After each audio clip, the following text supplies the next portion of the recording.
The sport features 3 disciplines: speed climbing, bouldering, and lead climbing. South Burlington Police Chief Sean Burke says 6 boys from the middle school and the high school were involved. A weapon was not found and no one was injured. Vermont Senator Patrick Leahy was in Washington on the day of the attack. He says he's been thinking a lot about the 9/11 anniversary, and the memories of that day are still vivid. Ferris wheel is all lit up. There's music playing in the background. The food still smells really good. I actually had a maple creamy right before this. Yeah. Brooke is here to help train him. Hello. Yes. So what have you been doing with him? There's a lot here, and you said they're Yes, sisters. And they tell me are. a little bit about their personalities. There are 4 events the girls train in: vault, uneven bars, beam, and floor. Dr. Vanderkade Casullo recommends using a stress-relieving app within the headset at least 4 times a week. 80% of the boats at the marina are owned by Canadians, and instead of them being in the water, many of them are right here. The app asks you to rate your anxiety on a scale of 1 to 10. And the owner of this restaurant right here says you won't need one of these anymore.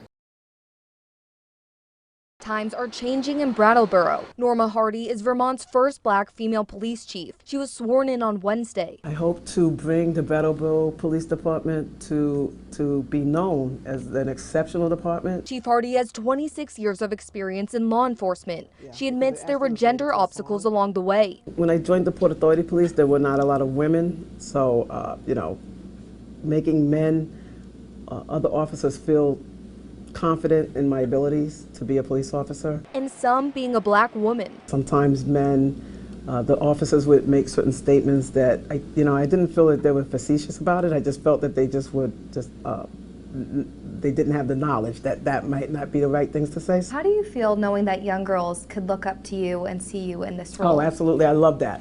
I love that, and I hope that I can continue to be someone that they, will look up to and aspire to reach heights even greater than the ones I've reached. In Brattleboro, Chief Hardy faces some tough issues. According to a report by the Community Safety Review Committee, found racial bias and profiling are a problem in the city, especially with the police department's response to community safety. In addition, there are only 2 female officers, now including Chief Hardy. She is also the only person of color. The captain says they want to see diverse candidates apply. Show the community that we want to reflect the representation that they have by having officers that look like them. The biggest challenge is hiring and recruiting. We're very, very short-staffed right now. We have an authorized strength of 27 officers, and we currently have 17.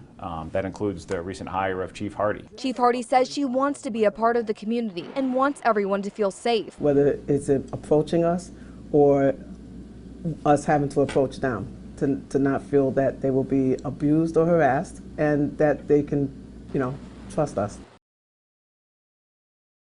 Vermont's Attorney General sent Facebook a letter to voice his concern, asking them to not create the Instagram app for kids. The emotional and mental health impact is real harm, and we have to be willing to stand up for our kids and say that this is not a good idea. Now Facebook says it's hitting the pause button on creating the app, but the Attorney General says Facebook needs to go further. I'm not sure kids know how to navigate the meaning of privacy for a 13 or 14-year-old. In fact, kids even younger than that getting on social media. This week, Facebook was front and center on Capitol Hill. Some senators believe the company ignored data showing it harms children's mental health. Social pressure, addiction, body image issues, eating disorders, anxiety. Facebook's global head of safety had a different opinion. This research is not causal research. It's what teens said about their experiences. Data shows people take multiple pictures of themselves before finding the perfect one to post. This creates a false impression, especially for young children. And so it's a very curated sort of reality that's posted on the internet, and it gives people, I think, a false sense of, oh, so-and-so has it all great and perfect, but that's not necessarily the reality of that person's life. The reality is that this could be taking a toll on young people. I spoke with Dr. Jeremiah Dickerson. He is a child and adolescent psychiatrist at the University of Vermont Medical Center. He believes pre-adolescents are especially vulnerable. Having that tendency to kind of be driven towards perfection can be associated with an increased risk of developing issues related to eating, anxiety, can affect your peer relationships and your academic performance as well. Football, a demanding sport, but as South Burlington Dolphins youth football coach Renee LeBur shows, it teaches players responsibility, teamwork, and discipline. They don't teach discipline in school anymore.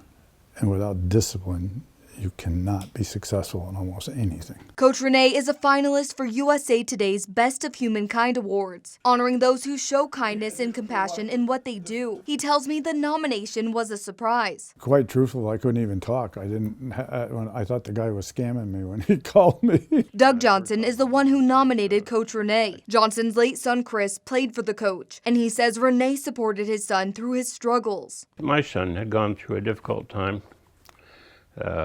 Drugs and substance abuse and different behavioral issues. He was there to listen to Chris and give him some guidance and teach him, the values that he instilled in the other players.